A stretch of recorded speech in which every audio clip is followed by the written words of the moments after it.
une série de 2 vidéos où je parlais de l'entraînement.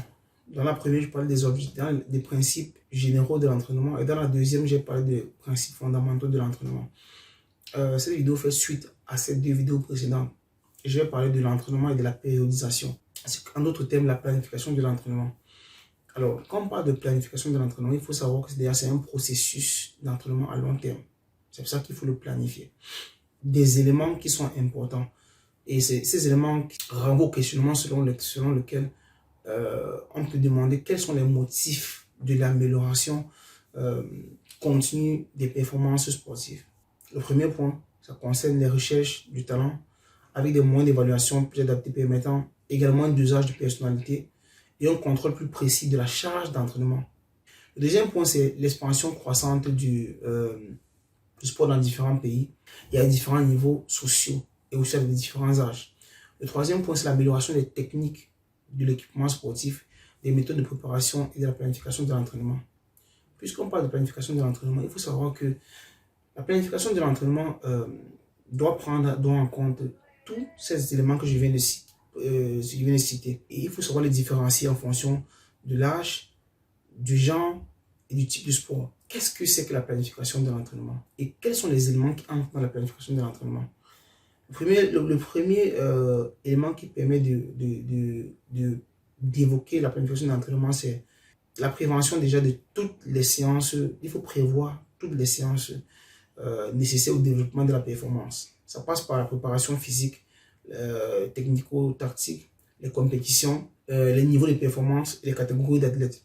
Le deuxième point, c'est les méthodes d'entraînement. Il faut savoir choisir les méthodes d'entraînement les plus appropriées en fonction des objectifs. Troisième point, c'est savoir définir les paramètres de charge durant une séance d'entraînement. Les paramètres de charge sont, que j'ai déjà cités, la quantité, l'intensité, la densité et la difficulté. J'ai défini ces différents paramètres de charge dans la vidéo précédente.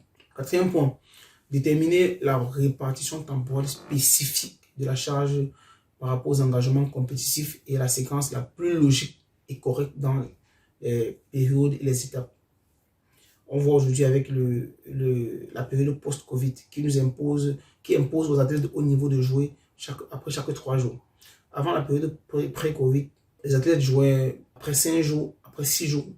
Pour les athlètes qui sont dans les clubs, qui ne jouent pour les compétitions européennes. Donc aujourd'hui, le Covid a modifié le calendrier des différentes compétitions sportives et ça impose un certain calendrier. C'est pour ça que je parle de déterminer la répartition temporelle spécifique de la charge d'entraînement par rapport aux engagements compétitifs. Donc, le cinquième point, c'est étudier la combinaison la plus efficace des séances d'entraînement pour un effet global sur le court, sur le moyen, sur le long terme. Puisqu'on parle d'entraînement, qui est-ce qu'on entraîne? L'athlète. Ça veut dire que l'athlète a un rôle central dans l'entraînement. Et les éléments qu'on peut prendre en compte en parlant de l'athlète, premièrement, son CV. Il faut savoir son CV. Il faut savoir la préparation des années précédentes. Et ça se fait à travers un journal d'entraînement. Il faut évaluer son niveau de performance atteint à travers les tests d'évaluation ou à travers les résultats de compétition auxquels il a pris part. On peut aussi émettre un droit de regard sur les caractéristiques individuelles de l'athlète à travers ses caractéristiques biologiques, les caractéristiques psychologiques. Disons que le niveau de forme peut être étudié avec des performances en compétition ou encore des tests qui sont standardisés et spécifiques à chaque discipline sportive. Rentrons dans la planification. Dans la planification à long terme, il est nécessaire de définir quel entraînement faire avant, pendant et après chaque période de forme. Passons maintenant à la subdivision cyclique de l'entraînement qui comprend plusieurs éléments, à savoir le cycle d'entraînement qui peut être simple, double ou multiple. La période d'entraînement qui peut être préparatoire, compétitive ou de transition. Préparatoire, c'est la période de pré-saison. Compétitive, c'est quand on entre en compétition. Et transition, c'est les périodes transitoires entre 2 saisons. On peut aussi évoquer les étapes d'entraînement qui sont le plus souvent la première étape c'est général, la deuxième étape c'est fondamental, la troisième étape c'est spécial. On peut aussi avoir les mésocycles ou les cycles fonctionnels qui sont des périodes intermédiaires présentant des objectifs d'adaptation précis.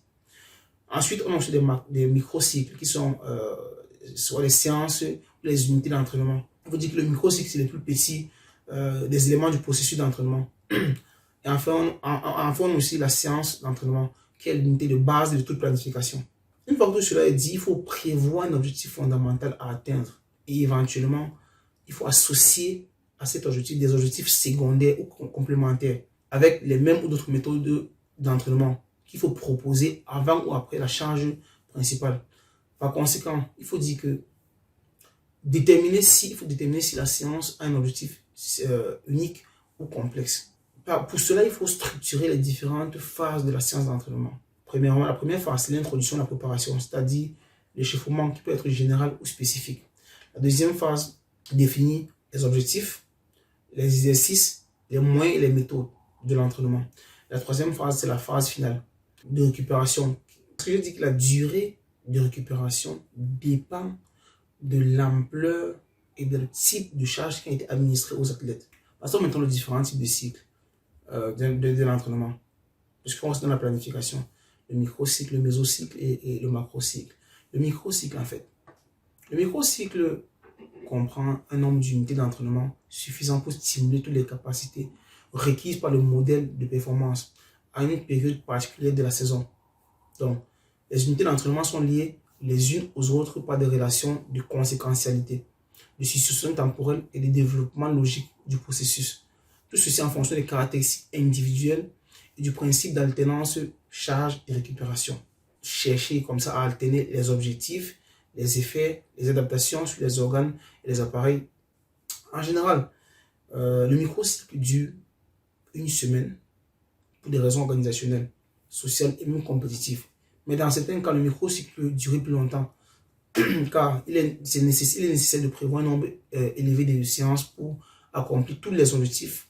Si on passe au mésocycle, disons que le mésocycle, ça comprend une période d'une durée qui va de 2 à 6 semaines. Et dans le mésocycle, il faut savoir que la charge va avec des objectifs déterminés et spécifiques. Disons que les objectifs du mésocycle varient en fonction de la tendance de la charge. Est-ce qu'on appelle le mésocycle qu'on appelle 2 plus 1 croissant, 3 plus 1 croissant, 3 plus 1 alterné, 2 plus 1 alterné. C'est-à-dire, on charge 2 jours, on récupère 1 jour. Et quand je dis croissant, ça veut dire que l'administration de la charge va de façon croissante. Le premier jour, la quantité de charge est, disons, peut-être à 5. Le deuxième jour, elle va à 7. Et le troisième jour, on va pratiquement à 1 ou à 2. Comment on fait un programme d'entraînement? Disons qu'il faut d'abord collecter les documents sur le modèle de performance, c'est-à-dire les aspects importants à entraîner pour s'améliorer. Il faut collecter tous les documents sur les textes les plus fréquemment utilisés en fonction du modèle pour mieux comprendre les dosages de la charge et faire des vérifications. Disons qu'après le modèle de performance, il faut prendre en compte les périodes de compétition parce que le nombre de compétitions change de stratégie de programmation d'entraînement. Ça, c'est évident. Passons maintenant au macrocycle. Disons que les macrocycles vont selon l'évolution de la performance pendant la saison compétitive. Disons que la forme peut être programmée suivant des indications précises sur la périodisation de l'entraînement dans les différentes phases. Et cela comprend les exercices généraux, spéciaux et les compétitions avec les pourcentages différents et qui varient aussi en fonction des périodes de la saison et de la carrière de l'athlète. Donc, la dynamique de la charge dans le sport de haut niveau doit subir des changements profonds en fonction des moments. La sélection sportive c'est un processus de recherche des individus talentueux capables d'obtenir des résultats élevés dans un sport donné. Et on a aussi l'orientation sportive qui permet de choisir des directions les plus prometteuses en fonction de l'étude des capacités individuelles qui passent par des stratégies de développement. La programmation annuelle est différente en fonction de l'âge. Par exemple, chez les jeunes, la programmation est différente que chez les athlètes de haut niveau.